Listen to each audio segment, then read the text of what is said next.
Hello, everyone. It is my great pleasure to be in this virtual space with these fine folks and to introduce to the district the great work that the Lord is doing through each of them.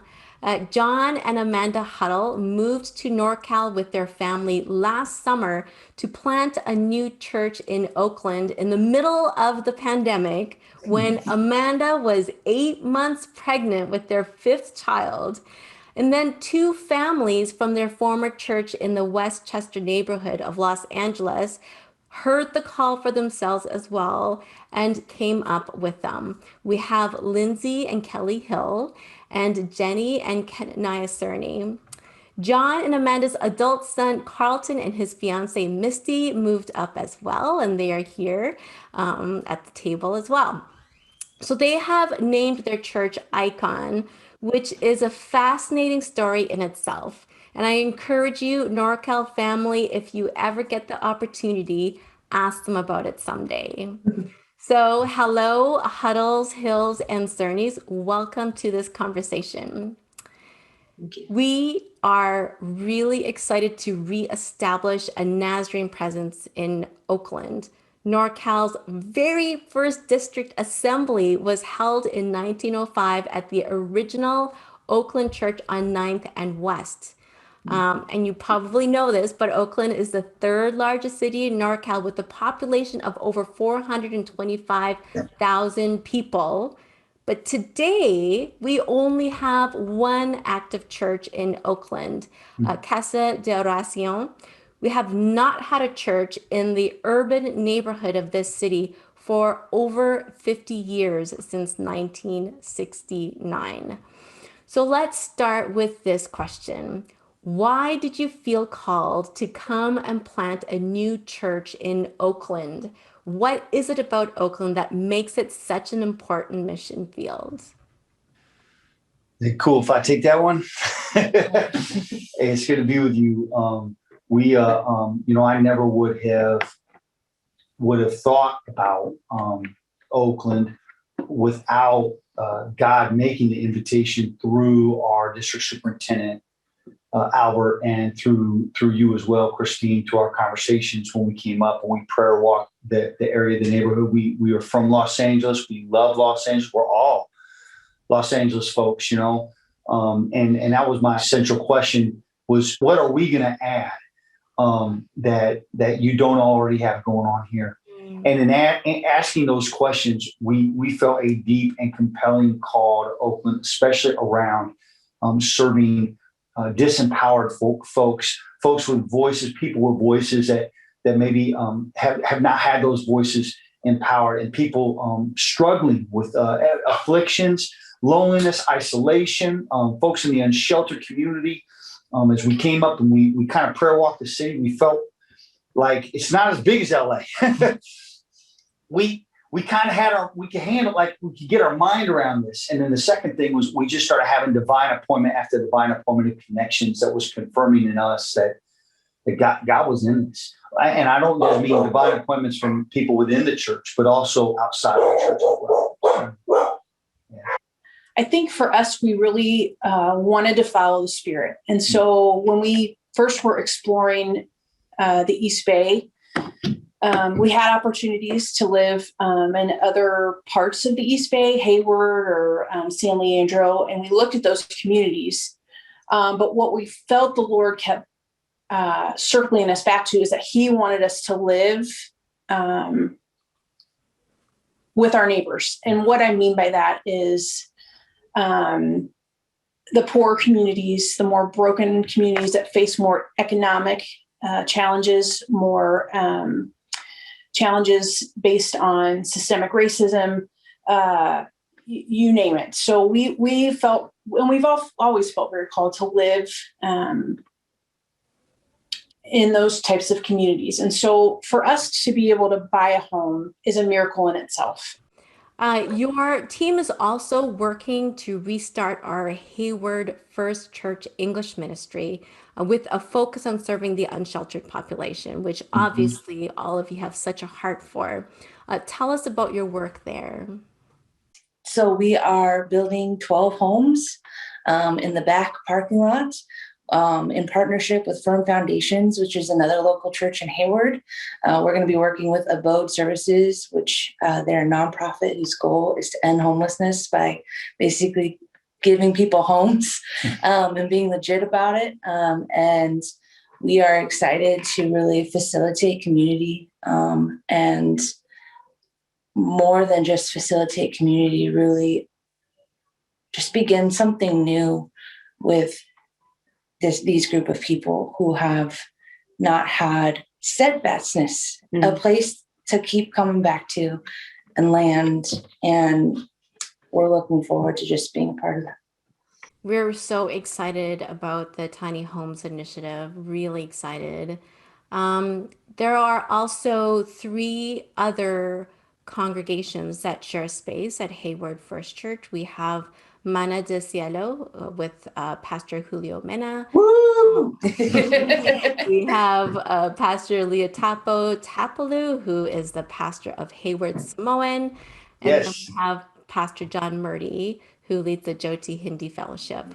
So how would you describe the relationship between these 3 congregations and Icon?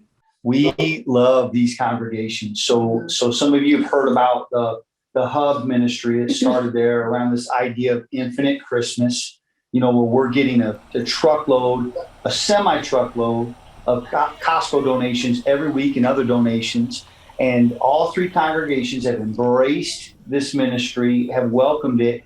I mean, bringing stuff into a church facility is complicated, But Carlton, what's it been like working with Lietapo and with Julio, Pastor Julio and Julio Jr. and just share a couple of thoughts. What's it been like working with those guys? Well, Lietapo is honestly my road dog, honestly, because he's an older guy, and everybody always tries to slow him down. And after the second time I met him, I was just like, oh, okay, yeah. He's in it. And like literally today, I was there at 9:00 and he was probably there at 10 and everybody else left, but me and him, we were working and because we got some stuff in from World Vision today. And yeah, we were there sweating together until 5:00. Julio Sr. and Julio Jr., they love bantering back and forth, and it's always fun being around them. Yeah. And I'm getting closer with Pastor John, who I know is watching. John Murdy, amazing man of God, and who's been so supportive, and excited to see everybody launching and coming together too in this new season. We're heading into a new season, so it's been incredible working with these 3 amazing congregations. Yeah. It is a blessing, such a blessing to hear the ways that you are and just engaging with one another. Like it really is. I just sense a community and a family there. It is such a blessing to hear. You've already mentioned the Hub. You've even mentioned the Tiny Homes and Infinite Christmas. What other ways are you planning on being a blessing to this community? We want to love people who would never, ever see themselves as icons. But in Romans 8, it says that those whom he knew, he foreknew, he predestined to become conformed to the image of his son. That word image there is icon. So every single one of us is being conformed to the icon of God, to being conformed to Jesus' image. That's our heart. And so one of the things, we're really wanting to do is to call, without a doubt, call people into a relationship with Jesus, but also to see people's full selves empowered and awakened through the love of Jesus. So we've got Infinite Christmas, we've got the Hub Pod Ministry, the Tiny Homes thing happening. We got an organic church gathering happening at the home here on 42nd Ave. We do a Sunday brunch. We're excited for community meals. We also have kind of an experimental laboratory school we want to launch called YES, Youth Environmental Studies, where we're going to empower 6th, 7th, and 8th graders to explore their environment, to study it, and to be empowered to have voices to speak and to give things names in their environment, and then ask those big questions, those big, why am I here? Why was I born? What's my purpose in life? Who is God? And for them to see the church as connected to that community would just be incredible. And I totally want to put you on the spot. And just Jenny Cerny is with us. I met Jenny in the UAE, the United Arab Emirates, where she directed a praise dance coordinated team and is one of the most incredible artists. And she felt God calling her up here. And I mean, I just wanted to put you on the spot and just say, if you've got one thought or one idea in your heart for yes, what would it be? Well, I've always been close to and fascinated by the transformative power of creating, whether it be through visual arts, music, writing, and with this YES program, even the act of exploring your environment, I feel like is an act of creation. Our goal with the YES program would be to lift up the marginalized voices of adolescents in this city who undoubtedly have their fingers on the pulse of this region. They see everything, they hear everything, they internalize everything. And we want to empower them to have language to explore and describe and speak into their environment. Another aspect of it is we want to give them the safety of a space where they are heard and listened to by adults, as well as their peers, especially if this is the first opportunity for some of them.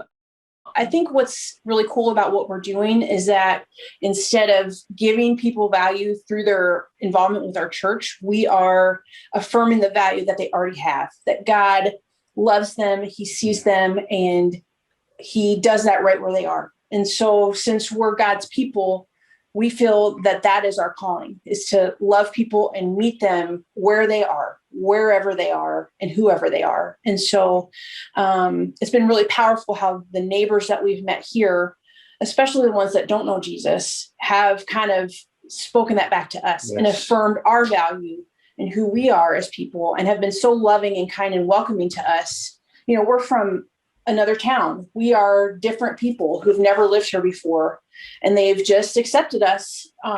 Our family looks different than most families do, and have loved us. And it's just been really incredible to experience God's love in that way. And that's what we want to do for others. We know nothing about the East Bay. We're babies in this. We're learning, but that's been our greatest strength. Is we're moving into every environment with ignorance, armed with ignorance, which empowers. In Luke 10, it empowers the people in those homes to return peace to us, right? In Luke chapter 10, to set whatever they set before us, and we break bread with them, we partake with them. And it creates this catalyst of relationship connection around mission, not around like a theological identity, but around this mission together. And Jesus is at the heart of that. And it's taken this into people's lives we could never have finagled on our own. And we just praise God for that. And I just want to say to encourage you, you may have been in the city you're in 5 years, 7 years, 10 years. And you may wonder, is there anybody out there? I'm telling you, they are out there, but they may be waiting for you to look weaker than you're comfortable looking, to be to look a little more foolish than you come, and then that gives them this opportunity to rise up and meet you there in the harvest and do something great with God. So I hope it's all right for me to share that, but that was on my heart. Well, our district is deeply grateful to call you partners in ministry. I want to thank you on behalf of our whole district family for your obedience, for your faith, and for joining our district family for the sake of God's mission. Thank you. Thank you. We love you.